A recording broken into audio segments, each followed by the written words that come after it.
Thank you all for joining us for a discussion of Bias by Jennifer Eberhardt, which is this year's common reading. I'm Naeemah Clark. I'm a professor in the School of Communications, but I also am the coordinator of diversity, equity, and inclusion in Elon's core curriculum. And if you all would introduce yourselves and tell a little fact about yourself that kind of will help us understand your connection to the reading. And so mine, for example, is I grew up in the North and the South. And when I got to the South, not that there wasn't racism in the North, because there was, but when I got to the South, the first question people asked me was, are you a rebel or a Yankee? And I thought it was 1986 and I'm answering questions about being a rebel or being a Yankee. It was really surprising and jarring, and I didn't understand it. And so growing up, that's always been in my mind that there is a division in the way that people think about geography and race and who you are in this country, even though, it was in 1986 and not the 1700s. So next, I want to introduce Dr. Book, who's the president of Elon University. So if you could tell a little bit about yourself, Dr. Book. Thank you, Naeemah. The part in the book and I'll just share this about myself, that resonated is she often references Dr. Eberhardt, her children. And this awareness that her children are asking very innocent questions, but they are in response to the environment they're in. And I, had similar questions. I have a son and a daughter. My daughter is now 27 and in law school, so she asks a lot of questions. She's in the right spot, if you know what I mean, a child who likes to argue very effectively. And then my son graduated from Elon in 2017. So I was remembering one time walking into the room where they were pretending to be dead people. And I said, what's happening? Why are you? And it's because of TV. They had seen this scene on TV, and I just thought, wow, it's this awareness about how much our environment is teaching our children. And Dr. Eberhardt in Bias talks about several moments with her kids like that. And I really connected my own personal story to that. Yeah, that's huge. What about you, Dr. Williams? Tell us a little bit about who you are. Okay, great. Thanks, Dr. Clark. Hi, I'm Randy Williams, Associate Vice President for Inclusive Excellence and Civic Engagement and Assistant Professor of Education. And I enjoyed reading the book. It was a book that it's one of those books that some of the material, but it's good to see it in print as well and to have research to support some of the things that you've experienced and you've noticed.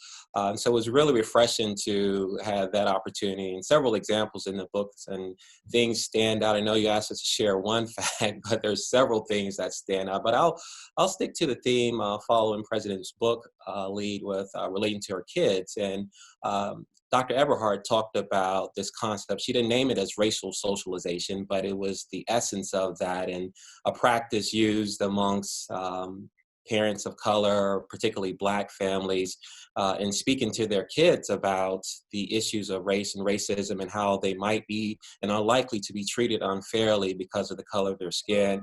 And that's just a brutal reality that it exists, and Black parents do this, whereas it's not likely happen. That type of conversation isn't likely to happen in white homes. So that was one fact that stood out to me that I'll share. Yeah, that's huge. That's really huge. What about you, Dr. Dooley? Tell us a little bit about who you are. Sure. My name is John Dooley. I'm the Vice President for Student Life at Elon, which means that I'm responsible for lots of experiences that happen outside the classroom. I also teach at the university. So I have taught in the core curriculum, the Core 110 class over the years, and I currently teach in the Master's in Higher Education program that we have here. And I would say that for me, one of the things as I was reading this book that I was reminded, there's the chapter about education and the power of education, and particularly K-12 education. My undergraduate degree, I was going to be a teacher. I was going to teach high school or middle school social studies and history.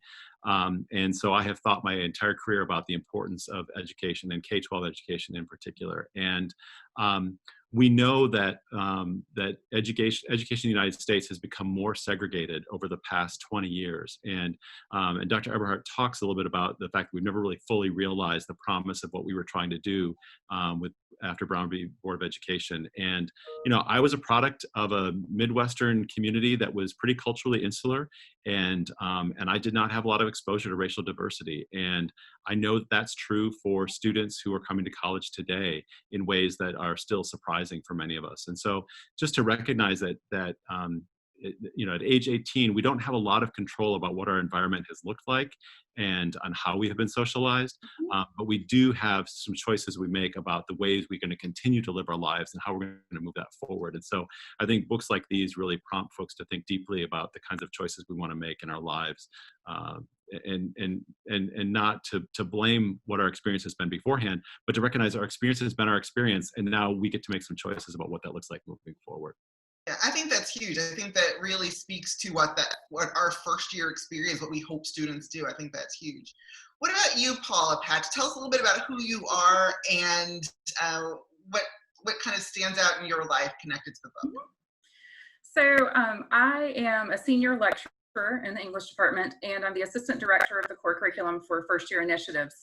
So that makes me kind of directly connected to reading and writing and thinking about the common reading in terms of my institutional status at Elon. I'm a product of the local area. I grew up in Guilford County, which is the next county over to the west. And I grew up in a community that was very, what I would consider to be ethnically diverse, except that, you know, I also grew up in the South. And so all of those sort of Southern cultural aspects, the idea of Southern heritage, it's something you can't escape growing up in North Carolina and growing up in a rural part of North Carolina. So I recognize that I was never asked to confront my own biases.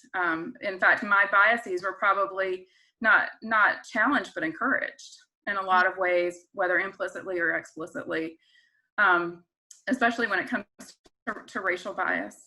I have, though, throughout my higher education and throughout my teaching career, which is about in its 20th year now, had a lot of opportunities to confront myself and my own biases as a teacher. And through teaching, it's been where I've learned the most. So I've learned the most from my students.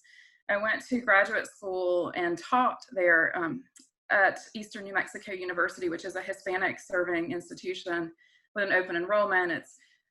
It attracts a lot of students from a very rural region in New Mexico, and that was about as different in a lot of ways from North Carolina as you could possibly get. And I've really,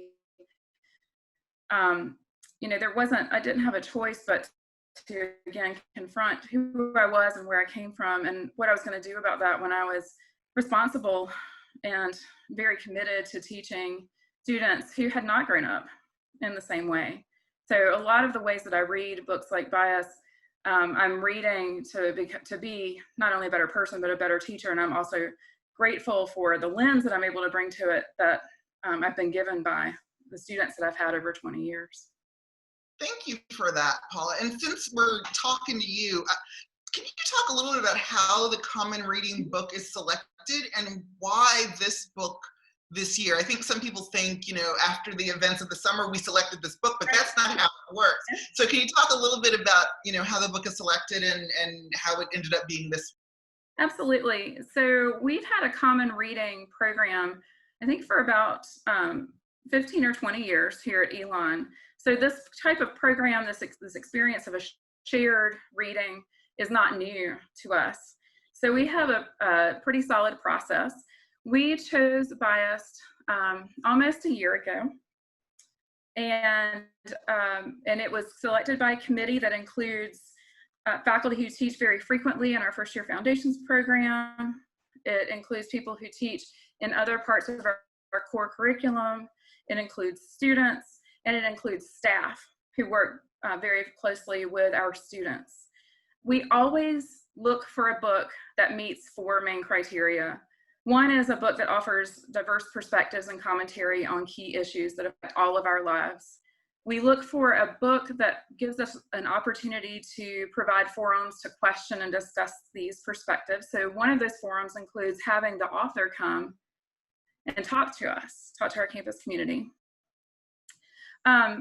We also look for books that we think have some connection to all parts of our core curriculum, our extra, our co-curricular offerings, so our student life aspects, and often to our larger community.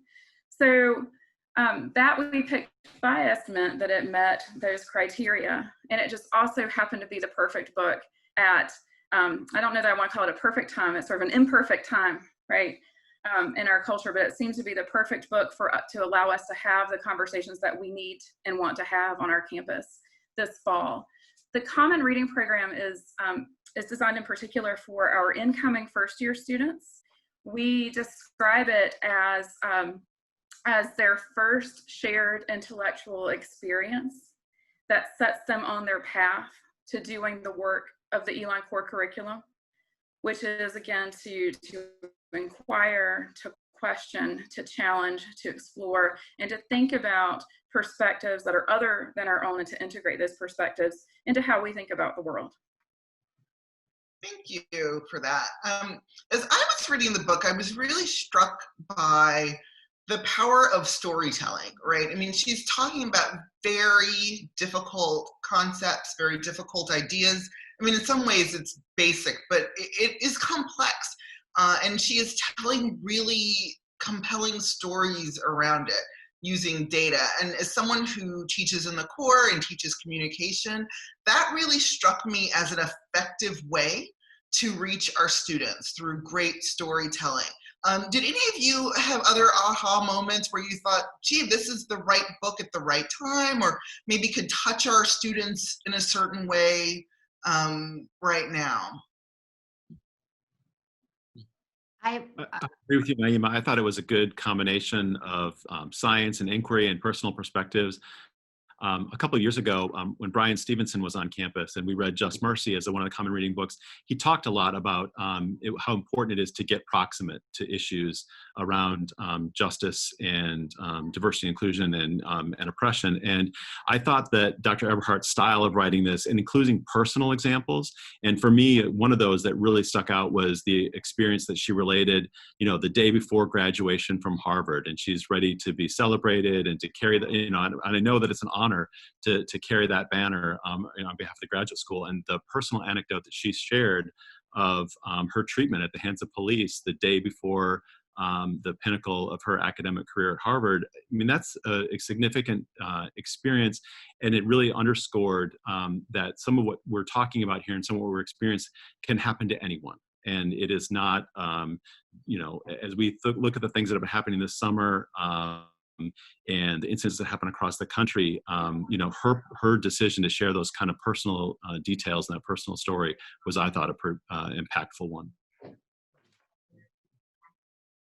Yeah, for me, I'll jump in. Thanks for that, John. I had a note in my book about get proximate as well, relating to Brian Stevenson.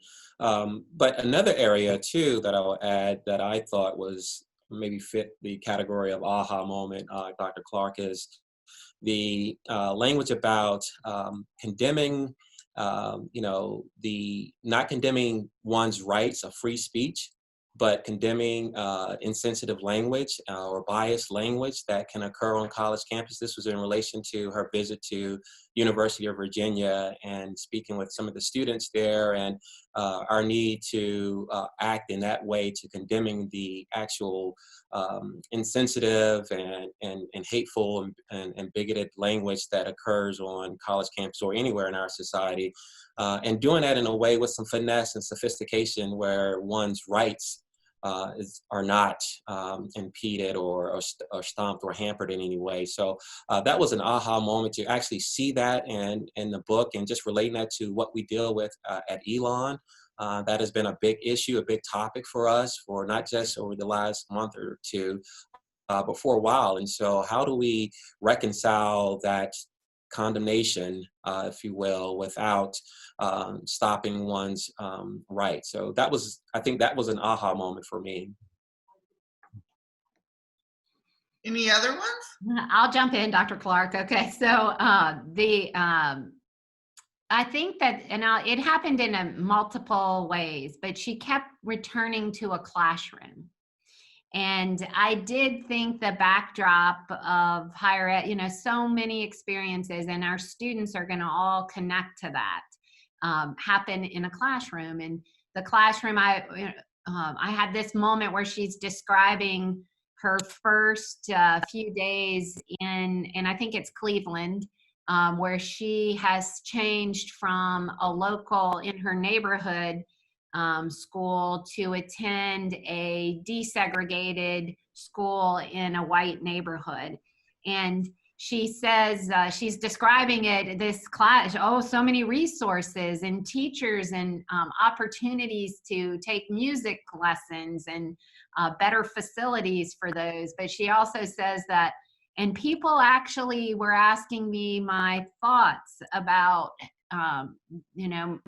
what I was learning, and were invested in the outcome from the learning, and that my trajectory would be to go to college was assumed in the system. And by contrast, she also shared teaching a class at San Quentin with prisoners and the kinds of questions they were asking her. And another aha moment happened when she was nervous about giving them feedback on their papers, that it was too hard. And one of the inmates in her class stopped her and said, "You cared enough to give us feedback." And that was a striking moment for me, just about what happens, that many of us can take for granted happens in a classroom, and to realize that's not the truth of many people, right? That did not experience that or have those resources, even in public schools,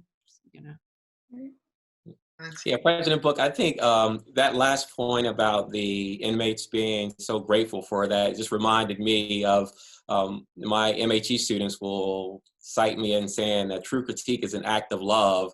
And I think that, that's probably what those inmates felt, that if someone really took time to mark up this paper and give me feedback because they cared enough to see me as a human, and, that was valuable for them. Mm-hmm.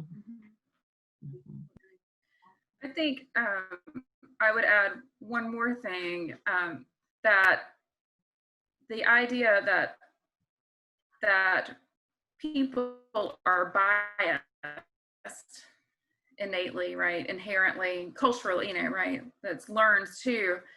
I like that she ultimately tells us that the job is not only to get rid of maybe the cultural norms, to dispel the stereotypes, right, the myths that lead to bias, but that because everyone has the capacity for bias, that you have to put into place practices and structures that either force you to think about that bias as you go about your business, whether it's educating or something else, or that help you not bring that bias into play. So she talks about, going back to the example of education, and she actually uses the example of music. And when professional musicians perform, that when they started doing so behind curtains where judges couldn't see them, that bias was removed from the process. There are studies that show, for instance, if we use what we call blind grading, I know that word has an ableist connotation to it itself, but this idea of blind grading, where we remove some of the student attributes from grading, that biases we might have for or against certain types of students are mitigated to a certain extent. So I think a lot of times when we teach common reading books that talk about a big issue, something that is seen as a problem, something where we want to in effect positive change, they get stuck at the moment of, this problem is too big, it seems like there's nothing I can do about it, it just seems like it won't ever go away, people are people, that's just how it is, the end, right? And I like that Jennifer Eberhardt tells us, because this is actually the work that she does with police departments and other groups, that she goes out and says, because you were biased, you have to put certain structures and systems into place. It's not you're biased and you need to get rid of it. It's because we are biased, we have to work extra hard not to bring that bias into our work or our lives or the ways that we engage with other people all the time. And I was concerned in reading the book that, there's this feeling of, okay, this is something that we all have. It's a natural part of being a human. And, President Book is a communications professor like I am. And so we always talk about schema and putting people in categories. And that is natural. That happens. And so does knowing that let us off the hook? Right? Does it mean that, this happens to all of us, so, well, it's not really my fault that these things are happening, but I think that some of those structures, help to protect ourselves from our own bias, if that makes any sense. Dr. Williams, could you talk a little bit about, some of the structures that we have at Elon that help us think about bias and help us on the faculty and the staff and the students that help us kind of think about our bias and then kind of allow us to operate in a way that those biases don't hurt other people or hurt ourselves?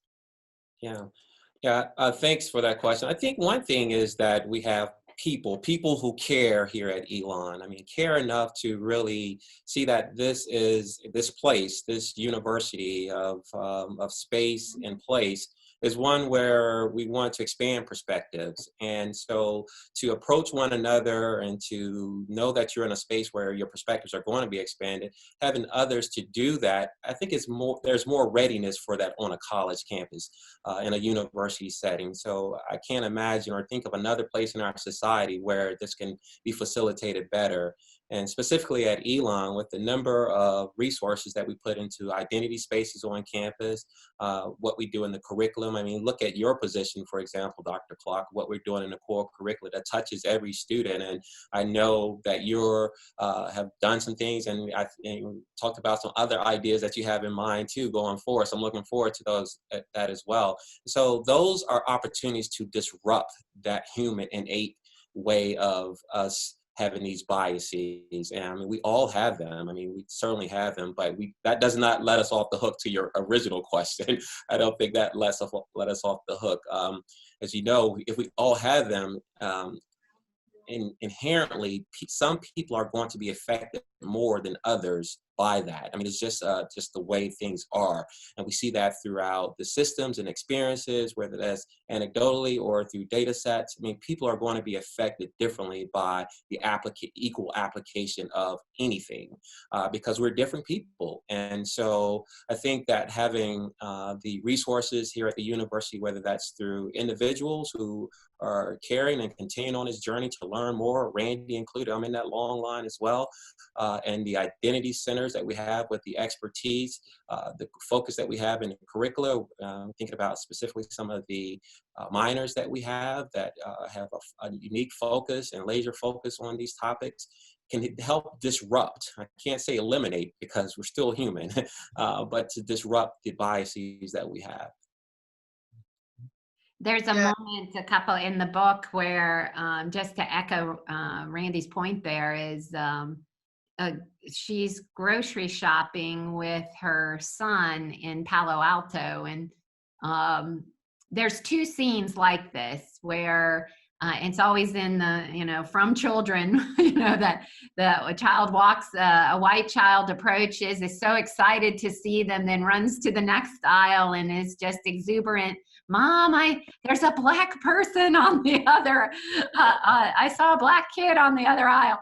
And the mother is embarrassed that her child has, identified that they are black people. And Dr. Eberhardt's like, yes, this is a good thing. We're black people.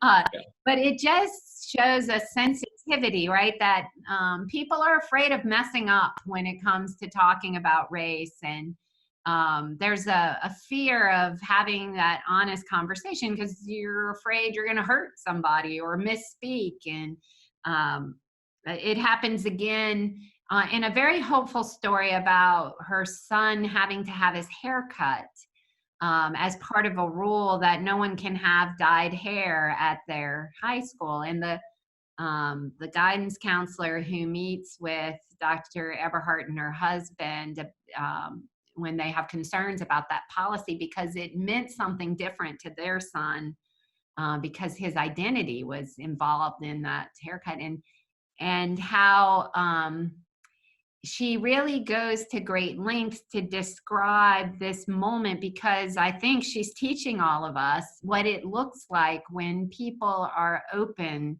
to identifying where bias may be at work that they hadn't previously seen. So I think it's a guidance counselor, it might be a vice principal of some sort. She's reflecting and she gets upset because she realizes, oh, there's something here happening that I don't fully understand. And she goes on to say that became a moment that intimacy happened, relationship happened between them and the administrator, and that things after that got better. They got closer, like they became more free to have the conversation. And so that, how powerful relationships are in the middle of dealing with our bias and being open to understanding each other. That's what my takeaway was from that scene in the book. I think that those moments are really powerful, and when we think about them in terms of, our work at the university, it makes me think a lot about, when a student comes into my classroom, how do they see me?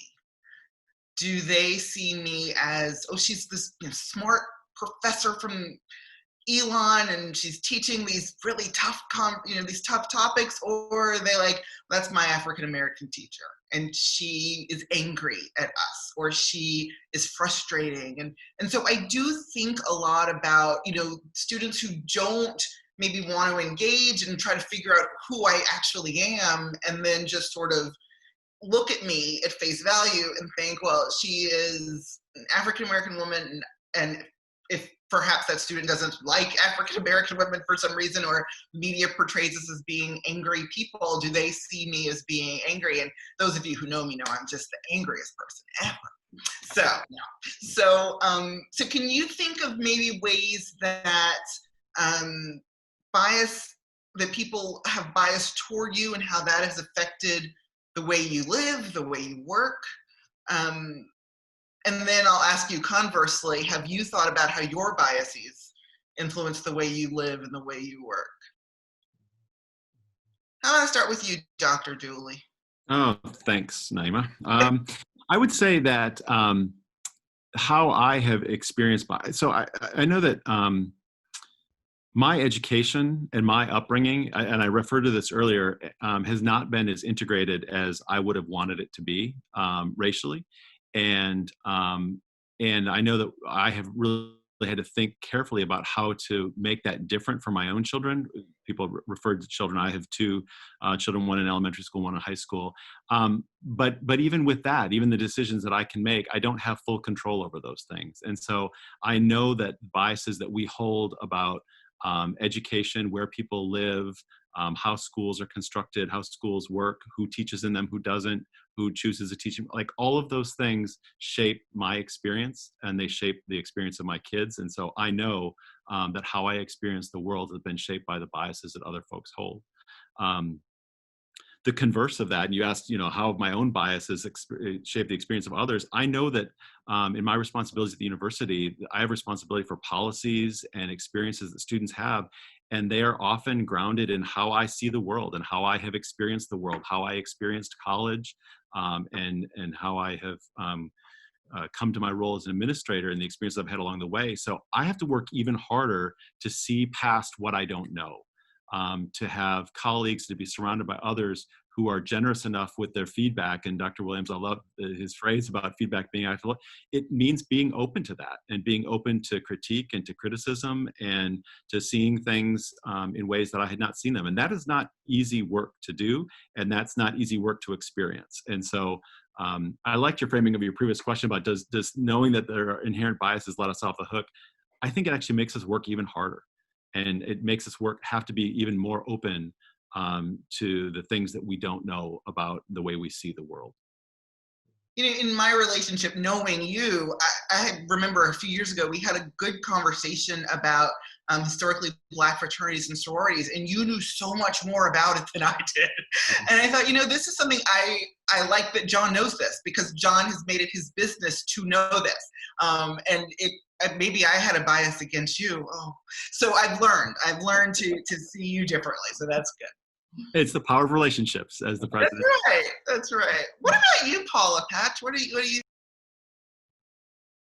Well, I think it's interesting that you bring that up, because I was thinking about something similar. So, as a white woman, I recognize that I have the privilege of not always being the target of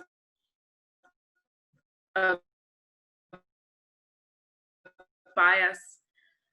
That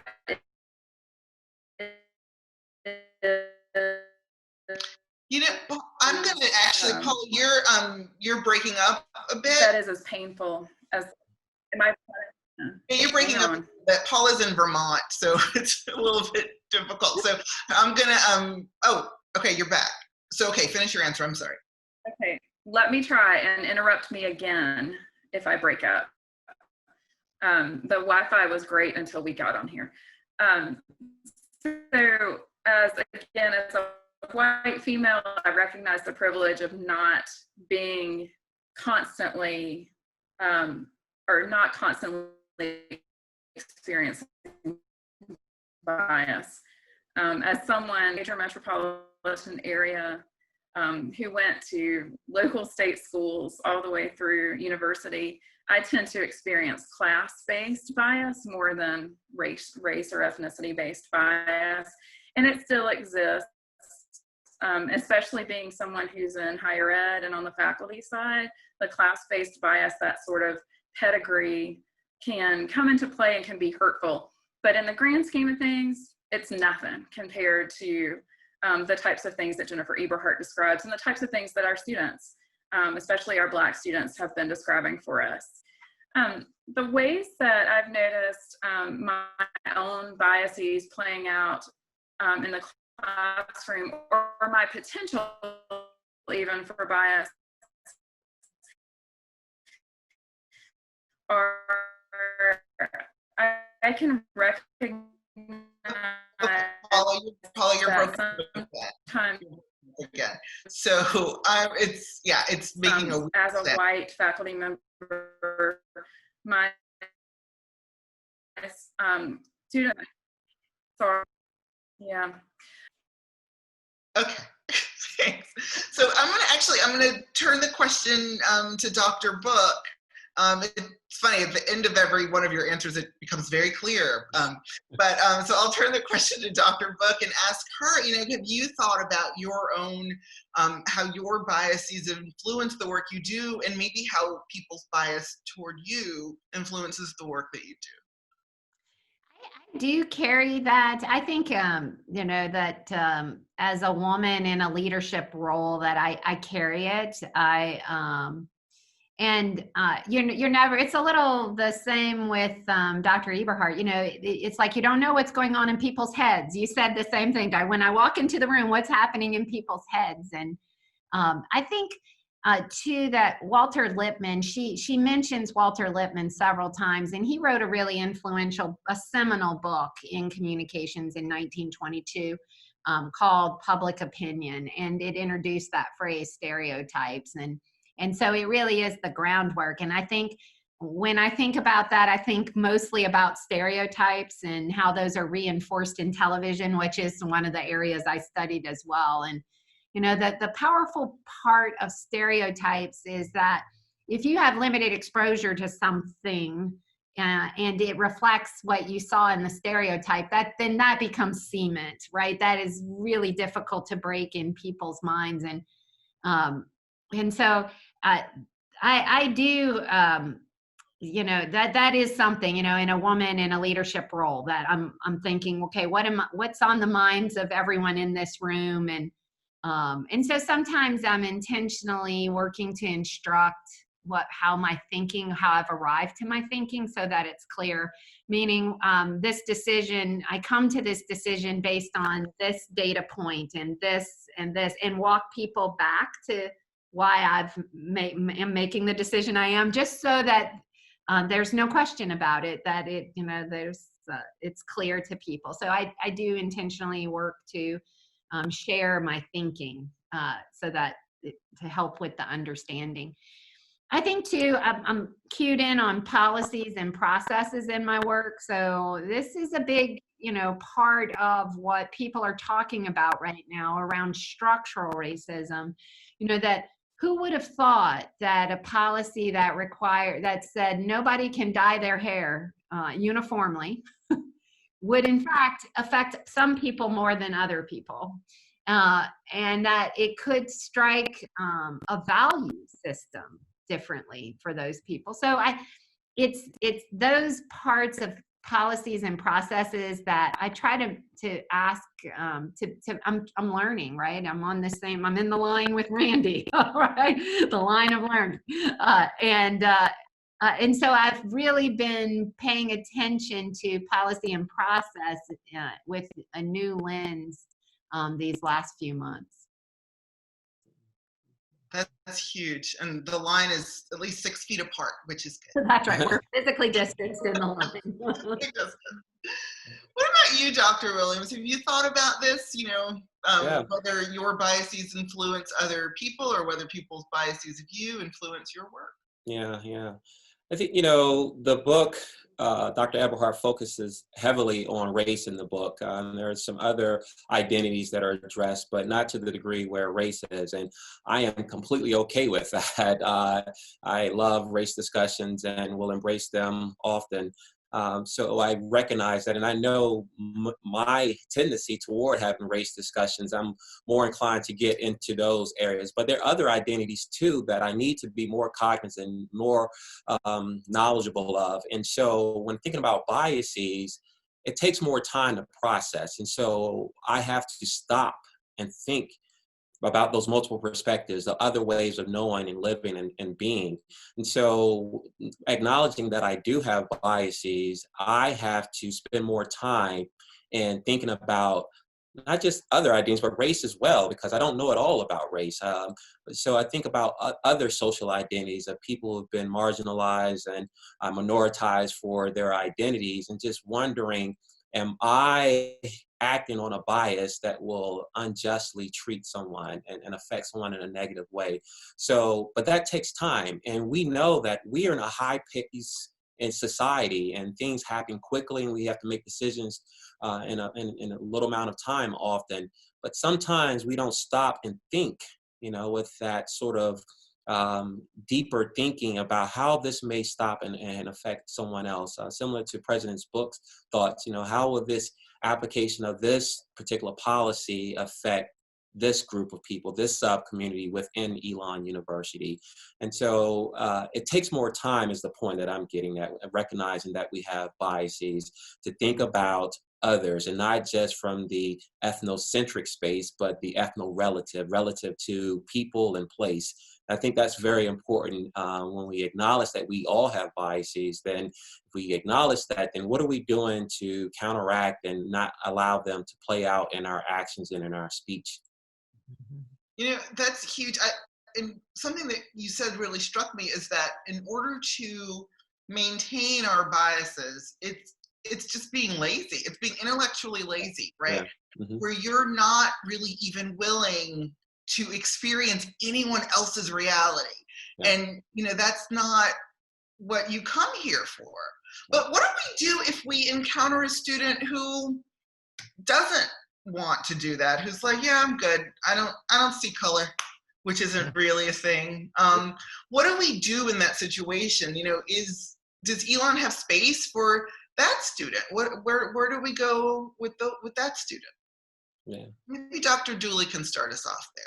I think I don't know that we get to make that choice.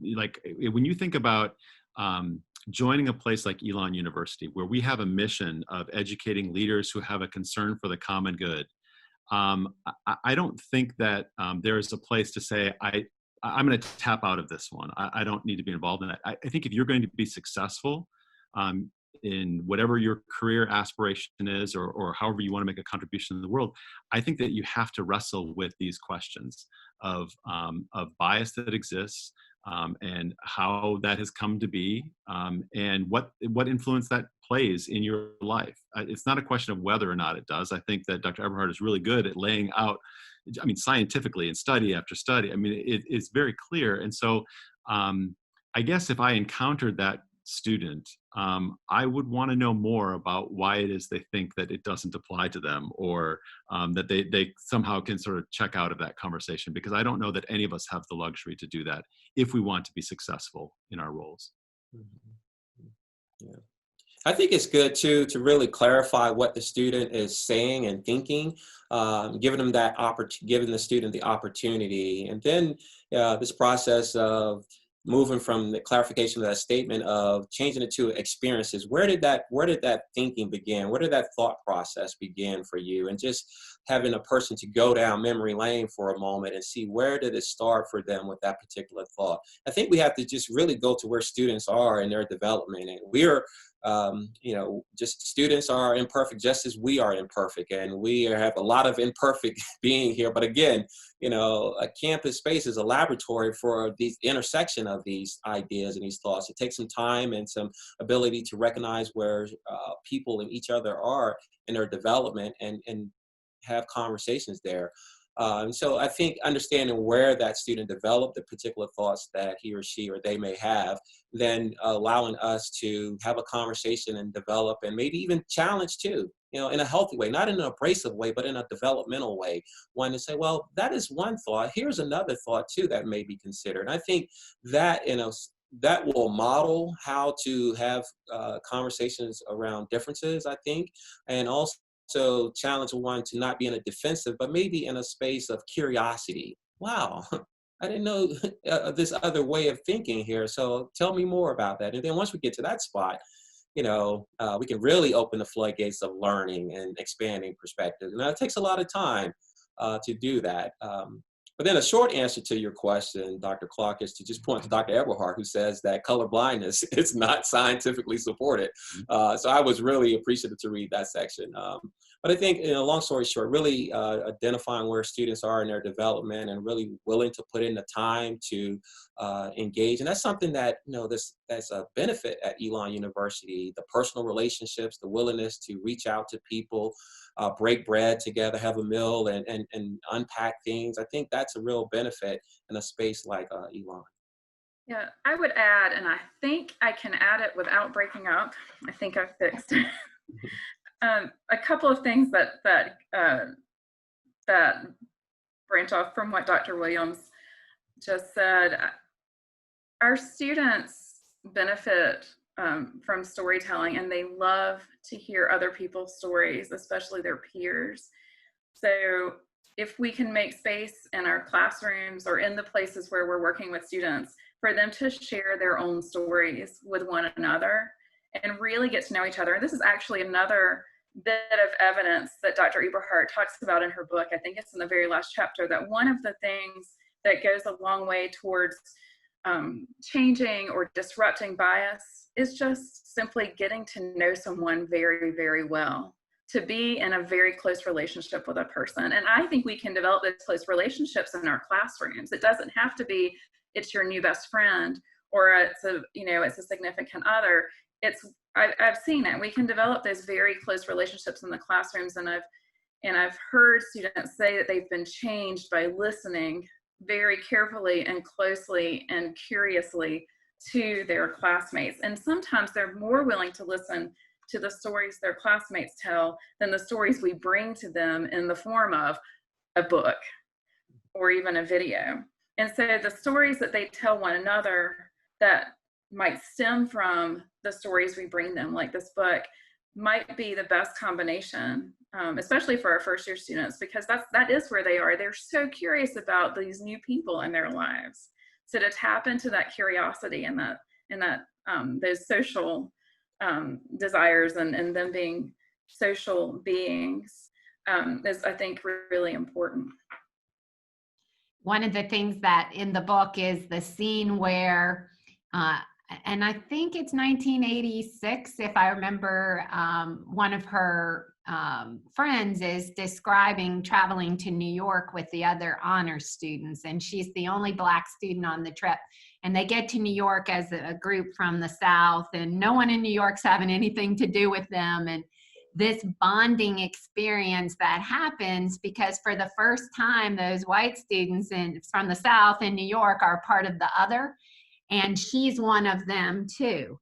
And so I just agree, Paula, that that moment where you have intimacy, and one of the powerful things is scaling a class, right? We're very sensitive to class size here, so that that conversation can happen, right? That it's designed to support the peer learning that happens when those stories are shared, as well as the instructor learning environment that happens. I always say it's really just as important who's in the chair next to you as it is, who's teaching the class, because it's just sideways learning, that happens.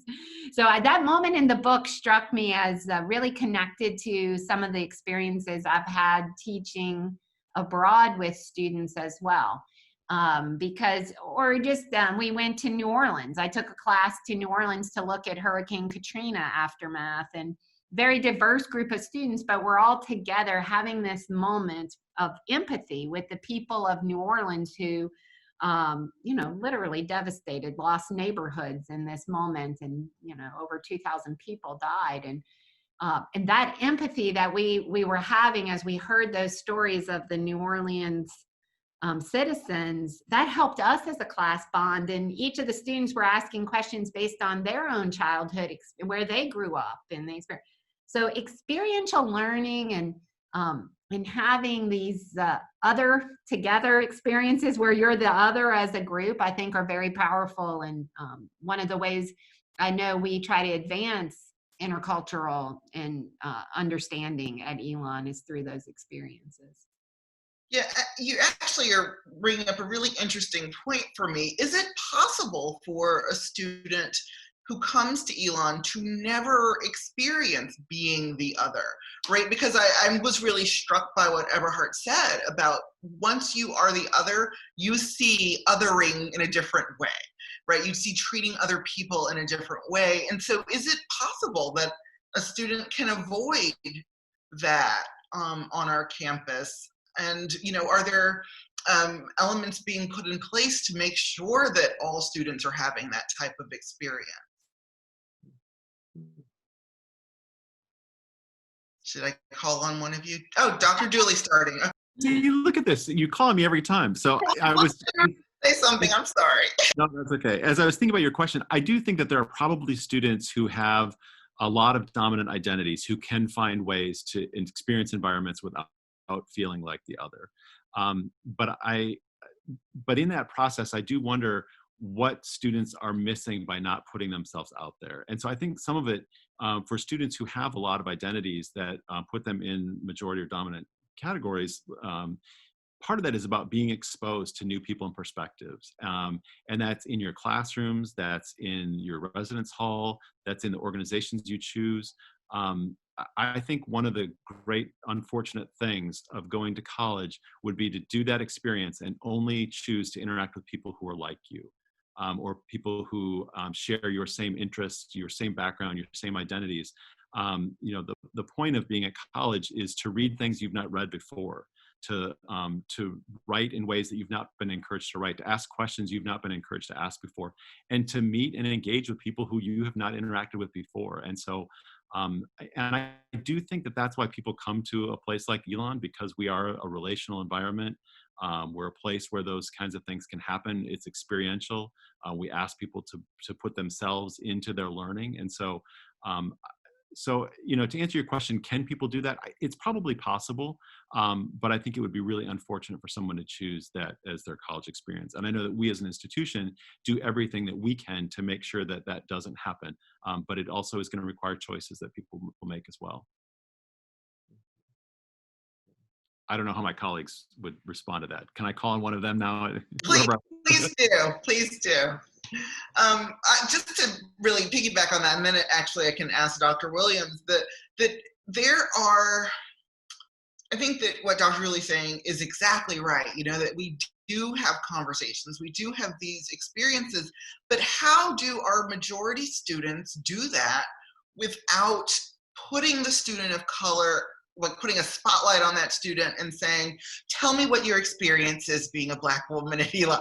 How do we do that? How do we build those kinds of interactions that are real, as opposed to making someone uncomfortable in that conversation? Yeah, I think we've commented throughout, Randy included, that Elon is a strong relational community. I mean, relationships matter here for sure. However, there's a however here. Sometimes we get super polite, overly polite, in fact, dangerously polite, where because relationships are important and we don't want to hurt anyone's feelings or make everyone feel welcome, that we actually offend by not being completely honest and really direct. And I think you can be direct and honest without being abrasive. So it's just take the affect feeling out of it. Without making it personal in the sense that you're trying to attack someone. But I think that we have to be careful in thinking of how to leverage our relational nature here at Elon. Many times we become too polite, and polite in this sense is a pejorative term in this context here, where we stop the true exchange of ideas and creating the brave space so that people have the psychological safety to say what they actually experience, what they're thinking, what they're feeling, because they're in a setting. I mean, that when we don't breed that, we miss opportunities to have rich dialogue, to have those transformative moments. And so, to your question, your point, Dr. Clark, I think that we have to be careful about that. And, you can enter a conversation and wanting to know more about a Black woman, for example. There's a way to do this. So take some finesse, take some getting proximate. There's certain questions you just don't go in for, immediately on the first engagement. It takes some time to build this type of relationship where it's a true, genuine relationship and not one that's sort of placating or being just marginalizing someone further by just saying what you think they want to hear. I'll just echo that too, that I think when I talk to particularly our Black students about their classroom experience, this is where I will hear about moments lost, learning moments lost. So something was said or a topic was raised, sometimes external to whatever the content of the class is. So it's biology class, but the Ferguson events are happening nationally. And you go into class and you can hear bias in the way people are processing that, right? And so a student will initiate something, it is biology class, but will say something like, in response to the events, and this is a moment, right, that a residential campus stages very effectively, because we've got a class with 15 students. We're working very hard to diversify that class. So it's likely that at least, 18 to 20% of that class will be people of color and different socioeconomic background should be there too. And so either you're going to pick that up as the faculty member and feel confident to be able to take that conversation and leverage the moment. And so that's when I talk to students, it's about a moment usually that passed without a full perspective and acknowledgement. Or if they were the only Black student, too much responsibility. right? So they couldn't carry all that water in the class. And then, they're disappointed, right? That, rightly so, that this moment is lost. And so I think a lot about how can we make sure that our faculty feel confident to have that conversation. And we know if they're not prepared for that conversation, it actually could make the whole moment worse, right?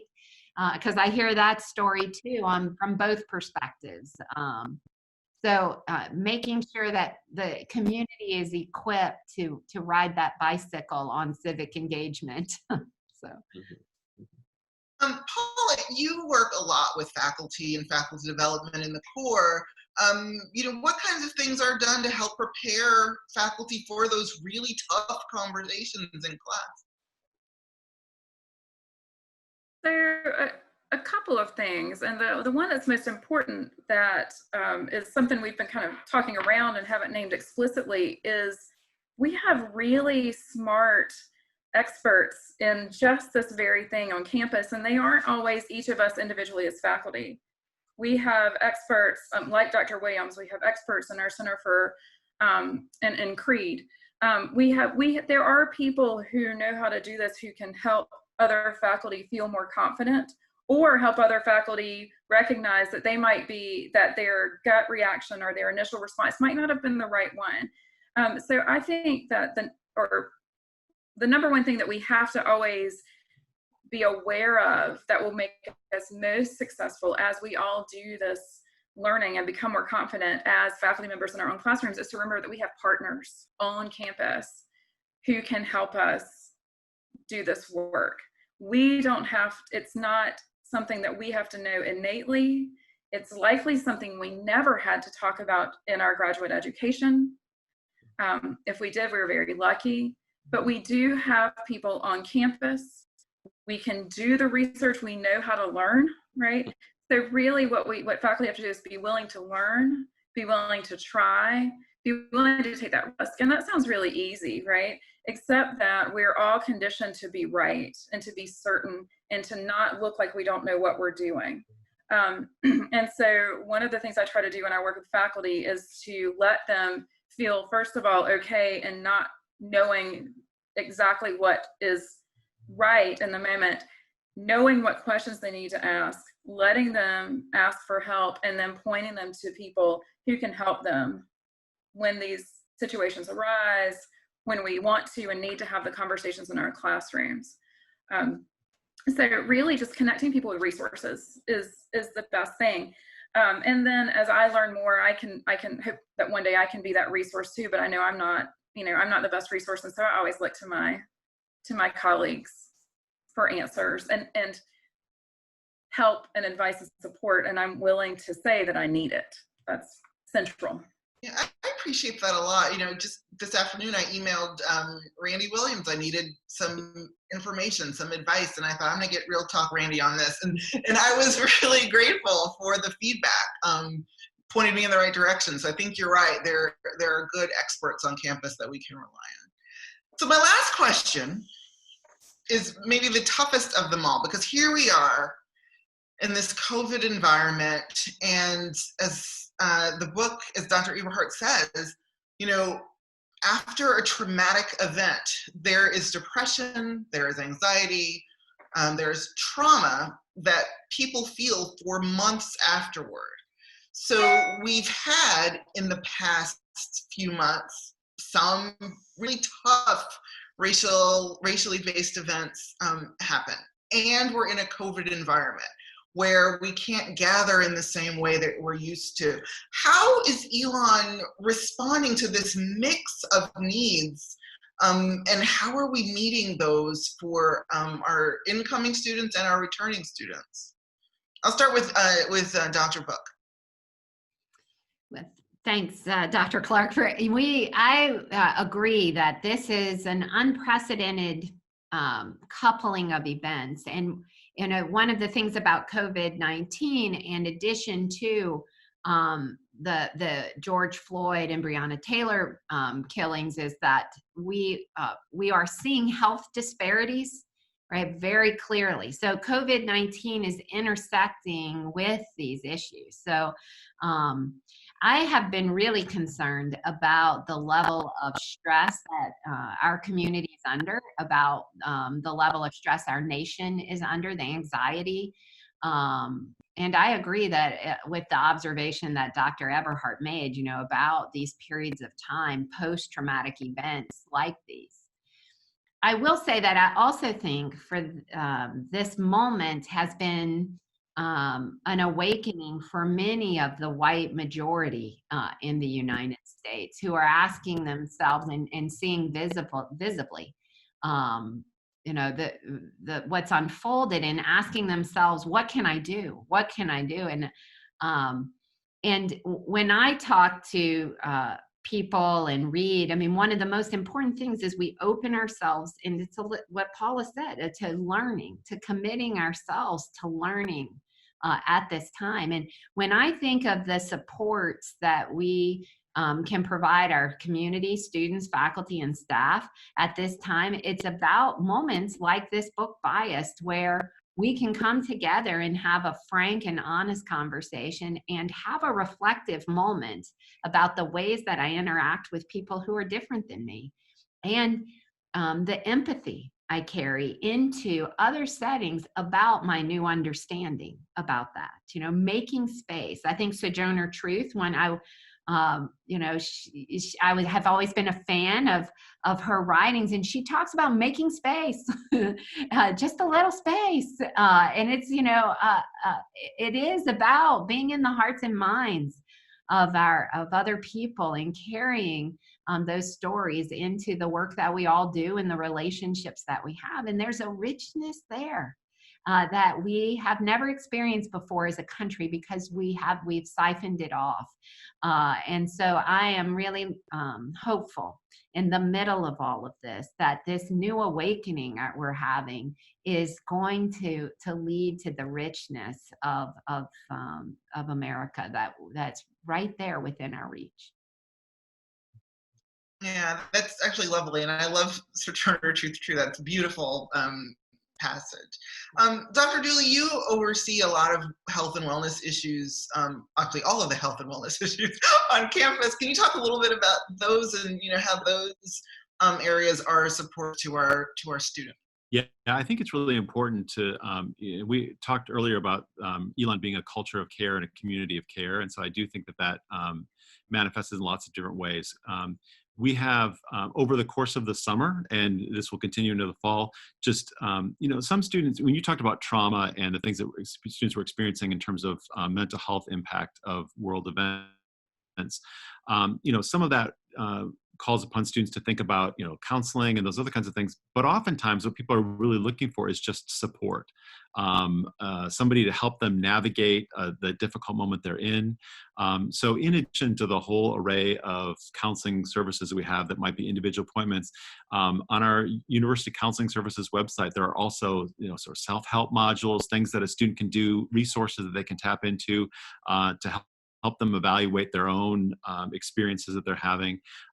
We have folks at the university whose job it is to do care and outreach with students who are facing a difficult situation, whatever that may be. And so if you go to elon.edu/shareyoucare, we get referrals, but students refer themselves, and that will just look different for folks. And so a large part of what we've been trying to do is to help students to recognize when it would be important for them to take advantage of the resources that exist at the university, that's not an act of weakness, but that's an act of strength to be able to say, hey, I'm going through something right now, and I could use some help and support. We certainly have a whole group of faculty, staff, and other student leaders who are also really good about just checking in with people. And I think that that's part of what makes this university community special, is to be able to see someone on the floor and say, hey, you don't seem yourself today. How are you doing? And to be able just to take time with someone, to be able to be that listening ear, but also to be a referral or to help somebody find that space. So we have certainly seen over the course of this summer an expansion of the connections we've had from students. Our folks in counseling other spaces have been connecting with law students and undergraduate students and others as they've been processing the experiences of the summer, and that will continue into the academic year. So I think part of it is just to recognize those resources are there and for students to reach out and to be good self-advocates when they know they could use some support. Yeah, that's Does great. that help? Yeah, that helps a lot, actually. And some of the services I didn't know about. So that's helpful to me as well, as I have first-year students and Elon 101 students coming to see me. I guess I have one final question, and I'm going to direct it to Dr. Williams. And I think it's probably a question that only you can answer. I think a lot about my mom when I went to college for the first time as, a 17-year-old African-American girl in the South. And my mother, and I have a twin sister, so I wasn't by myself. But, if I were alone, my mother was very concerned that I would be okay in Tallahassee, Florida. And as someone who works in inclusive excellence, what do you say to the students or the parents who are thinking, is this the time for me to go to an environment in the South? I don't know these students. Kind of what do you say to these parents and to these nervous students? Yeah, I think that's a legitimate concern. But I would offer another perspective as well, and think that, this oppression and systemic racism that we see is not just a South thing.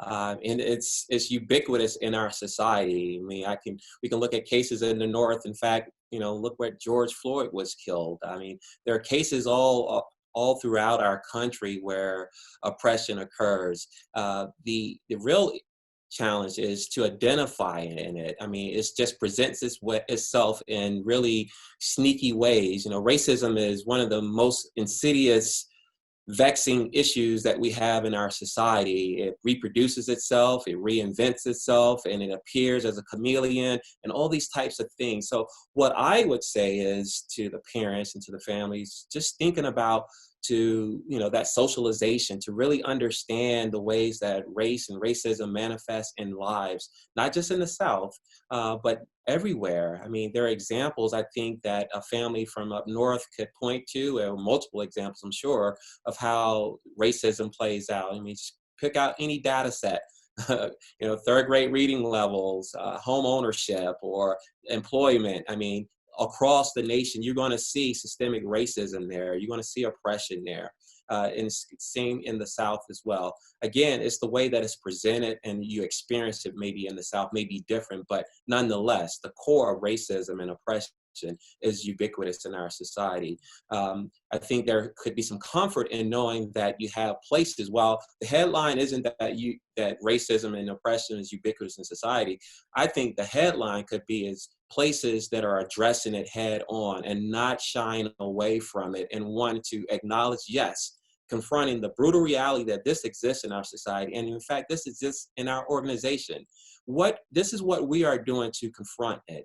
We are putting these type of resources in place. We're taking these types of actions. We're being attentive. We're listening. We're engaging with communities, sub-communities as well. I think that is the headline. And when I hear that, as the father of a high school graduate now, going off to college soon in a year, just thinking about, where are the places she's going? Is that institution, that organization, addressing these issues head on and addressing them in a way that gives me the comfort, at least they're working toward, because the oppression is really large, it's ubiquitous, is effervescent across our society. So it's just a challenge in that sense there, but knowing where the institutions are that are addressing, that to me gives me some comfort and some relief, cautious relief. Thank you so much for that. And I cannot believe your daughter's graduated from high school. Oh, yeah. Gosh. So I thank you all so much, President Book, Vice President Dooley, Vice President Williams, and Paula Hatch, who is my partner, and we work over in the Corps together. So so it's great to see you from Vermont. I thank you all so much for your time and your focus on reading the book and having this really insightful conversation. Thank you so much. Thank you. Thank you both. Bye-bye.